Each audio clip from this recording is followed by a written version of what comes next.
শিরোনাম: শুনু আর মুনুর রহস্যময় যাত্রা। চরিত্র: শুনু, বড় ভাই, শান্ত স্বভাবের, চিন্তাশীল এবং বুদ্ধিমান।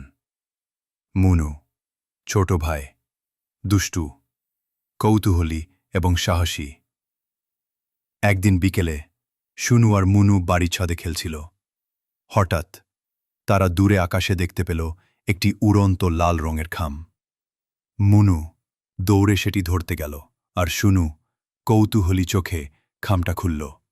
ভেতরে লেখা: দ্রুত আসো, গুপ্তধন বিপদে।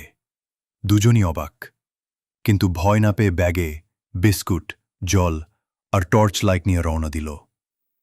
খামটিতে আঁকা ছিল একটা মানচিত্র, যা তাদের নিয়ে গেল গ্রামের প্রান্তে এক পুরনো বটগাছের কাছে।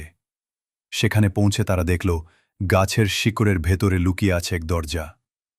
দরজার ভিতরে ঢুকতেই তারা চলে গেল এক গোপন গুহায়, যেখানে ঝলমলে পাথর আর সোনার মুদ্রা ছড়িয়ে আছে। হঠাৎ এক বৃদ্ধ পাহারাদার বেরিয়ে এসে বলল, শুধু সাহসী ও একে অপরকে সাহায্য করতে পারে এমন ভাইয়েরা এই গুপ্তধন পাবে।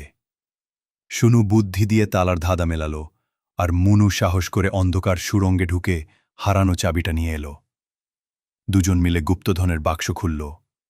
ভেতরে ছিল না শুধু সোনারূপা, বরং একটি জাদুর বই, যাতে লেখা: প্রতিটি অ্যাডভেঞ্চার তোমাদের আরও কাছাকাছি নিয়ে আসুক। গল্প শেষ হলেও শুনু আর মুনুর অভিযান তখনই শুরু হলো।